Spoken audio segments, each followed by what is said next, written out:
Bonjour à tous et à toutes et bonne fête.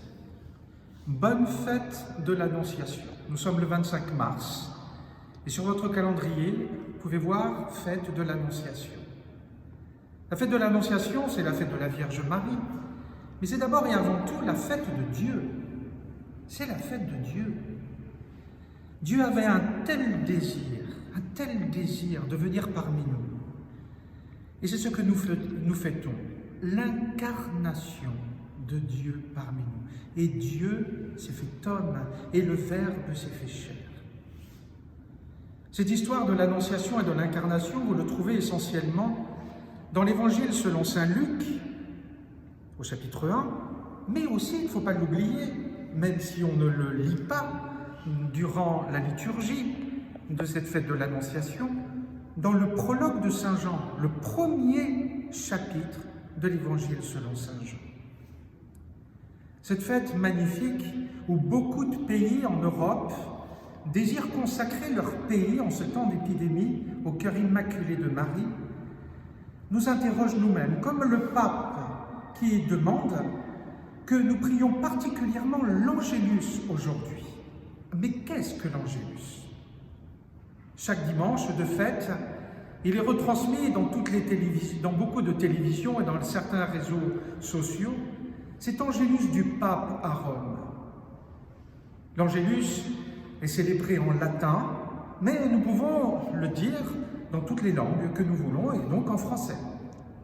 Qu'est-ce que l'Angélus? Une prière magnifique qui nous rappelle cette joie de Dieu de venir parmi nous, mais aussi la joie de Marie lorsqu'elle dit oui, et qui a pour conséquence ce que j'appelle le Big Bang du salut. Qu'est-ce que le Big Bang? Vous le savez très bien. C'est l'hypothèse historique de l'apparition de l'univers, tout petit, minuscule, on ne sait comment, est apparue cette lumière qui a fait jaillir l'univers qui s'étend maintenant à l'infini. Ce Big Bang du salut, eh bien c'est tout petit, cette lumière de Dieu, dans la conception, dans l'incarnation, tout petit, même pas l'embryon. Et à partir de ce moment-là, a grandi Jésus dans le ventre de sa mère, mais aussi a grandi à Nazareth, et maintenant grandit par sa grâce dans le monde entier. Alors, qu'est-ce que cette prière de l'Angélus? Elle se compose en 4 parties. Ces 4 parties qui rappellent la parole de Dieu. La première, c'est « L'ange du Seigneur apporta l'annonce à Marie, et elle conçut du Saint-Esprit ». C'est Dieu qui prend l'initiative. Dieu prend l'initiative à travers un de ses plus beaux anges, c'est-à-dire l'archange Gabriel. Il vient voir Marie, ce chef-d'œuvre de sa création, la toute pleine de grâce. Il lui demande tout simplement de devenir la mère du Sauveur. Deuxième partie, c'est la réponse de Marie. Je suis la servante du Seigneur, qu'il me soit fait selon ta parole. L'obéissance confiante de Marie. C'est vrai, elle n'a peut-être pas compris grand-chose, mais Marie, qui était toute à l'écoute de la parole de Dieu, imprégnée de la grâce de Dieu, a dit oui. Merci Marie. Si Marie n'avait pas dit ce oui, nous ne serions pas là. Troisième partie, c'est la conséquence de cette épousaille mystique entre Dieu et la Vierge Marie. Et le Verbe s'est fait chair et il habitait parmi nous. Magnifique résumé du mystère de l'incarnation que nous devons nous rappeler chaque jour de notre vie. Parce que c'est grâce à ce mystère, grâce à cet amour infini de Dieu et la réponse confiante de Marie, que nous pouvons à notre tour devenir enfants de Dieu.